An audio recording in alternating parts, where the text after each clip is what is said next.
Passons maintenant, merci Monsieur Fagnan, nous passons maintenant aux délibérations de Madame Gentil. La première concerne donc le théâtre à l'italienne et une demande de subvention pour des travaux assez conséquents d'ailleurs, qui vont devoir se dérouler sur la façade du théâtre. Et oui, notre théâtre à l'italienne a déjà bénéficié d'une première tranche de travaux qui s'est achevée en 2011. Et lorsqu'on a commencé à travailler sur le café du théâtre, on s'est aperçu qu'il y avait des problèmes de charpente lorsque le café a été complètement désossé. Donc, il s'agit maintenant de pouvoir programmer une deuxième tranche de travaux qui va être répartie de la manière suivante. Une toute première tranche qui doit être absolument réalisée avant la fin de l'année 2014 pour mettre en sécurité aussi sur la façade est du théâtre les groupes sculptés qui sont en très mauvais état. Donc là, avant de pouvoir les restaurer dans des conditions convenables, il faut au moins les mettre en sécurité pour qu'elles ne soient plus abîmées et qu'elles ne tombent pas non plus de là où elles sont installées. Donc le coût des travaux est évalué à 24 000 €. Donc ça, c'est quelque chose, je dirais, d'urgent à réaliser. Et puis quelque chose de beaucoup plus important que nous souhaiterions commencer en 2015, qui est donc la rénovation d'urgence sur la chapitre et la toiture donc, du pavillon Est pour une somme totale de 250 620 €. Je voudrais également préciser que pour ces opérations, nous avons vu le 24 septembre dernier une équipe de la DRAC qui est venue donc en mairie. Au cours de cette réunion, nous avons balayé tous les dossiers patrimoniaux, en fait, culture, que nous avons à traiter ensemble et que la DRAC accorde une extrême attention à nos demandes et qu'il est absolument certain de pouvoir obtenir de sa part un financement, une aide financière à hauteur de 40%. Voilà. Donc, on vous demande donc l'autorisation de pouvoir demander des subventions à la DRAC et au Conseil général. OK. Et on essaiera qu'au niveau des mesures conservatoires, notamment qui devront être prises, eh bien, celles-ci soient le plus esthétiques possible. Sur cette délibération, qui vote contre? Qui s'abstient? Délibération adoptée à l'unanimité. On revient donc cette fois-ci sur l'Odéon, mais dans le cadre de la convention d'objectifs avec Objectif Cinémascope. Voilà, donc nous sommes très attachés à notre cinéma Odéon. Et depuis que c'est le méga CGR qui l'exploite, il est évident que nous portons une attention toute particulière à la manière dont la directrice gère ce cinéma. C'est la raison pour laquelle aussi j'ai rencontré Zindy Salvado Games au mois de juin pour faire un premier bilan avec elle de l'activité et pour voir aussi, pour discuter avec elle de la manière dont elle allait concevoir la programmation 2014-2015, pour voir s'il y avait des évolutions négatives ou positives. Bon, à la suite de l'entretien, je suis extrêmement rassurée sur l'implication qu'elle a et sur la volonté que l'Odéon a de vouloir conserver les 3 labels Art et Essai que nous avons, qui ont été confirmés par le Centre national du cinéma en 2013. Et donc, tous les partenariats qui étaient mis en place par Fadila Chabellan auparavant sont conservés, aussi bien au niveau de toutes les opérations écoles, collèges et lycéens au cinéma, toutes les collaborations avec les différents festivals de cinéma que nos associations portent, que toute une série d'autres opérations aussi d'innovation qui vont avoir lieu. Je peux aussi vous donner, j'ai demandé à Zindy Salvado qu'elle nous donne un bilan en fait chiffré pour voir s'il y avait eu une baisse ou une hausse de la fréquentation du public. Donc je peux vous livrer ces chiffres. Entre le 1er octobre 2012 jusqu'au 30 septembre 2013, le cinéma a réalisé 61 676 entrées. Et entre le 1er octobre 2013 jusqu'au 30 septembre 2014, date à laquelle je lui ai demandé ce bilan, nous avons 63 392 entrées, donc une augmentation de 1716 entrées pour un prix moyen d'entrée de 5,35 €. Donc voilà les chiffres qu'elle m'a transmis. Et donc pour l'instant, je dirais que tout va bien. Et nous avons convenu de nous voir tous les 6 mois pour faire un bilan précis des activités du cinéma Art et Essai, 3 labels. Donc, tout ça pour arriver au versement de la subvention que la ville accorde depuis de nombreuses années au cinéma Odéon, pour continuer à pouvoir offrir à la ville une offre de cinéma différente et de qualité. Madame Corpel. Oui, alors on se félicite que le cinéma art et essai reste sur Cherbourg, mais on a remarqué quand même depuis que le méga CGR a repris l'exploitation que certains films qui passaient à l'Odéon ne passent plus et qu'il faut forcément aller au méga CGR pour voir ces films, ou au Palace à Équeurdreville. Donc c'est bien qu'il y ait un cinéma art et essai en fait à Cherbourg. Ça serait bien qu'il y ait toujours aussi sur le centre-ville en fait des films de qualité qui ne passent plus dans ce cinéma, qui oblige en fait la population du centre-ville ou d'autres quartiers de Cherbourg à aller en fait au méga CGR qui est quand même assez excentré par rapport au centre de la ville. Voilà. Alors, je veux dire, là où on peut être rassuré, c'est bien par le label, comment dirais-je, qui est délivré par le Centre national du cinéma. Vous savez que nous avons la chance d'avoir un cinéma RSC qui possède les 3 labels jeune public, recherche et découverte, et puis aussi films de répertoire, enfin patrimoine et répertoire. Donc voilà, c'est l'objet de notre convention, c'est-à-dire de faire en sorte que le label dans ces 3 dimensions ARSC soit maintenu. Ensuite, en ce qui concerne les programmations, moi j'ai pas de remarques sur des modifications. Le travail avec les associations, notamment, fonctionne toujours très très bien. Bon, après... Oui, l'ARSC, c'est essentiel, mais en fait, il y a encore un an, on avait en fait d'autres films de qualité qui passaient à l'Odéon aussi. Il faut forcément aller voir en fait au méga CGR maintenant. On pourrait voir ça si éventuellement... Cinéma, donc c'est vrai que je ne me suis pas penchée précisément sur les films, je dirais, un peu plus grand public, en dehors du strict label ARSC, mais c'est vrai que c'est une question que je pourrais poser à la directrice lors de ma prochaine entrevue avec elle, ou même la semaine prochaine, puisque au cinéma commence le festival de cinéma piloté par les Amis du musée, par exemple. Donc là, on aura l'occasion d'échanger à ce niveau-là. Donc, effectivement, je lui poserai la question. Mais je n'ai pas de remarques sur le fait de RSC, c'est vraiment une très bonne chose. C'est sur la programmation complémentaire. Oui. Ok, merci de cette remarque. On sera vigilant.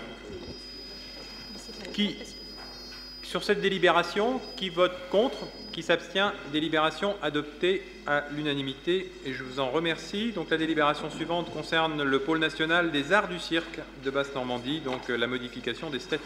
Oui, il s'agit simplement d'une modification des statuts puisque Yveline Rappeau, qui dirige le pôle national des arts du cirque depuis presque 3 ans maintenant, voit son mandat qui va arriver à échéance en janvier 2015.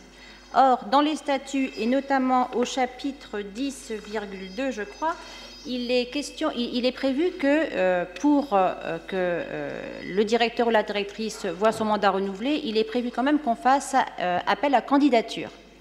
Or, il se trouve que c'est une question que l'on a évoquée au dernier conseil d'administration de cette EPCC en juillet dernier. Tous les administrateurs étaient unanimes pour dire que le travail d'Yveline Rappeau nous convient parfaitement et remarquable, qu'elle a pu porter la brèche à un niveau d'excellence, tant au niveau de l'organisation des résidences que de toute la programmation qu'elle met en place et de la manière dont elle motive son équipe, je dirais. Donc tout ça nous paraît vraiment aller dans le sens que l'on souhaitait. Et donc on ne voit pas pourquoi on ferait un appel à candidature pour renouveler le mandat d'une personne en qui on a toute confiance et qui est quelqu'un aussi, une personnalité qui est extrêmement respectée et remarquée dans le monde du cirque contemporain. Donc voilà, on propose donc un changement de libellé, simplement pour dire qu'on ne fait pas d'appel à candidature, qu'on propose simplement un simple renouvellement de mandat à partir du moment où les administrateurs sont majoritaires. Qui vote contre? Qui s'abstient?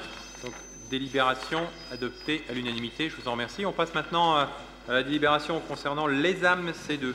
Voilà, donc là, il s'agit du loyer de l'ESAM C2, donc du pôle cherbourgeois, qui, comme vous le savez, est hébergé dans l'ancien hôpital maritime. Le loyer de l'ESAM C2 est porté par la ville de Cherbourg pour une durée de 5 ans à hauteur de 140 000 € et également par 2 autres financeurs que sont le Conseil régional et le Conseil général, ayant chacun une somme à verser de 70 000 € annuels. Le Conseil général s'était engagé sur une première durée de 3 ans Et au terme de négociations que nous avons pu mener avec eux, nous les avons amenés à continuer de nous aider, enfin, d'aider les âmes à payer le loyer, enfin, la part de loyer pour 2 années encore. Donc la convention précise justement les modalités de l'aide du Conseil général pour les années 2015 et 2016 avec les sommes qui vous sont indiquées sur la délibération. Qui vote contre? Qui s'abstient? Ah pardon, il y a une intervention, une demande. Excusez-moi, Ralph. Attendez, il faut que tu appuies. Voilà. Le Conseil général baisse sa dotation, donc est-ce qu'il y a des implications sur ce que la collectivité devra verser par rapport à ce loyer dans les années à venir?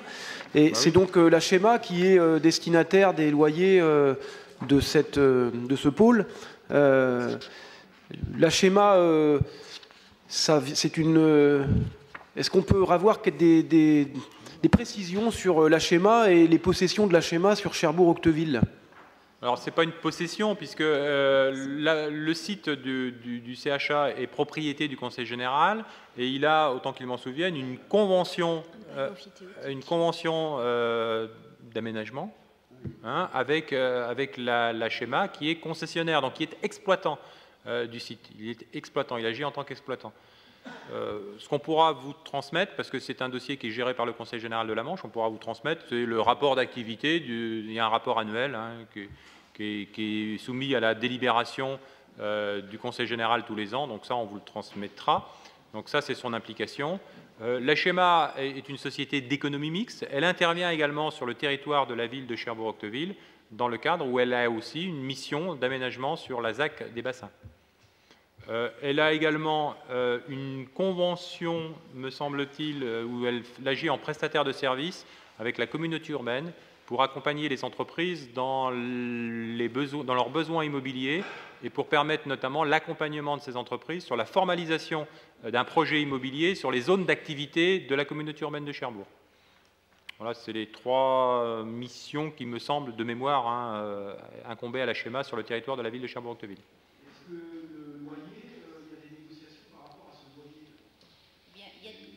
Pardon. C'est vrai Attends, c'est bon. Ah non, c'est bon. C'est vrai qu'il y a eu des négociations pour que le Conseil général, qui s'était d'abord engagé sur 3 ans, puisse continuer encore à hauteur de 2 ans. Pour l'instant, on en est là. Mais je ne suis effectivement pas certaine que le Conseil général s'engage au-delà des 2 années suivantes. Voilà. On va vous... Ouais, voilà. Oui, parce que c'est de l'enseignement supérieur, etc., etc. Mais on voit petit à petit se dessiner, on va pas se cacher derrière son petit doigt, une évolution des répartitions des compétences entre les différentes collectivités sur des principes de spécialisation. On voit bien que le Conseil général donc, intervenait sur une compétence enseignement supérieur, il intervenait sur une compétence enseignement supérieur au titre d'une compétence générale. Je crois que c'est un peu ça. Donc on voit très bien qu'avec la réforme des collectivités, petit à petit, il va y avoir des modifications, sans doute de participation financière des uns et des autres. Nous, ce qu'il faut en tant que garant des intérêts de la ville, c'est qu'on puisse à un moment donné s'y retrouver. Ça me paraît absolument évident. Je vais poser une question d'apparence politique, mais qui sera en fait très naïve. Cet hôpital des armées, il a été cédé au Conseil général. Qu'est-ce qui s'est passé? Il n'a pas été cédé, il a été acheté par le Conseil général. Il a été acheté par le Conseil général de la Manche. On vous donnera tout ça. On l'a. Moi, non, nous n'étions pas propriétaires. C'est la mission de réalisation des actifs immobiliers du ministère de la Défense qui l'a vendu. Le bilan d'opération, de mémoire, je vais vous dire des bêtises. Donc, j'ai un chiffre, mais je peux pas. Moi, j'en étais à 21 millions d'euros, tout compris, aménagement, etc., etc. Bon. Par contre. On vous donnera donc les délibérations du Conseil général qui reprennent, à mon avis, toute l'historique de ça et qui ensuite sont intéressantes parce qu'elles ont également les taux d'occupation. Madame Joly. Ouais, on peut quand même déplorer que les contribuables sont en train de payer 3 fois l'hôpital des armées. Une fois au niveau national par rapport à l'armée, après au Conseil général, et maintenant on paye la location à la Schéma. 3 fois. Enfin, je ne sais pas si c'est 3 fois, mais en plus, les locaux qui sont occupés par les AMC2 sont en majorité des locaux nouveaux qui ont été construits. Donc voilà, c'est une...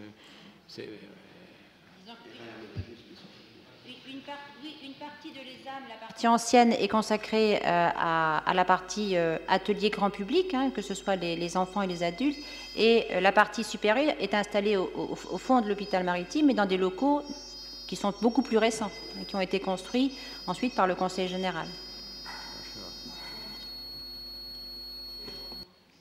Voilà. Actuellement, donc pour la bibliothèque, les locaux sont prêtés gracieusement? Non. Ah non, ils sont voilà. Non, ils sont pas prêtés. Je veux dire, tout à fait normal. Hein. Je veux dire, on avait besoin de locaux, il y avait des locaux qui étaient disponibles, on a négocié un tarif de location avec une participation aux charges, mais ça, on est dans le lot commun. Hein. Voilà. Pour en revenir à cette délibération, donc qui s'abstient, qui vote contre, donc délibération adoptée à l'unanimité. Et je vous en remercie. Bibliothèque Jacques Prévert et Raymond Queneau, prolongation de la gratuité.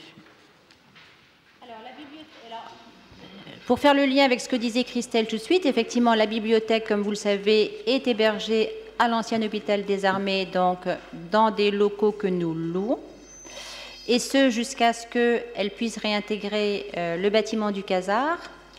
Donc, la bibliothèque, pour pouvoir commencer son déménagement et le réaménagement, la réinstallation dans ce bâtiment rénové, va fermer ses portes fin 2014 ou tout début 2015. Donc, afin de ne pas pénaliser les usagers, nous proposons que les usagers qui s'inscrivent là à partir de maintenant, depuis le septembre, en fait, puissent tous bénéficier de la gratuité, puisqu'en fait, ils s'inscrivent pour quelques mois. Et après, ils ne pourront plus aller à la bibliothèque puisqu'elle sera fermée. Donc, la gratuité pour, bien sûr, les Cherbourgeois, mais ça, c'était déjà le cas, pour également les habitants de la CUC et pour les habitants hors CUC. Hein, une gratuité totale pour tous les usagers de la bibliothèque pour ces quelques mois d'ouverture. Qui vote contre? Qui s'abstient? Délibération adoptée à l'unanimité. On passe à la délibération suivante relative aux mercuriels. Alors oui, c'est une délibération qui parle des mercuriels qui se déroulent cette semaine. Donc c'est vrai qu'entre le moment où on a rédigé cette délibération et qu'elle puisse passer au conseil municipal, donc voilà, nous sommes dans les mercuriels qui ont commencé lundi et qui se terminent samedi.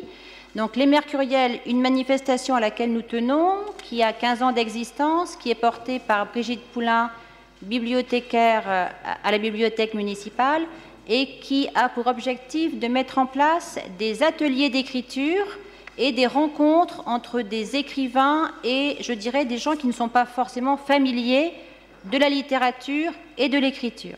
Donc, au cours de la semaine des mercuriels, en fait, de nombreux ateliers d'écriture sont proposés à toutes sortes de populations, des lycéens, Tocqueville, Millet par exemple, des gens de la Maison pour tous, du foyer de jeunes travailleurs, des détenus de la maison d'arrêt, des gens de l'association Au fil de l'eau. Enfin, on essaie de mixer les populations pour que ces ateliers puissent avoir lieu par petits groupes et dans différents endroits.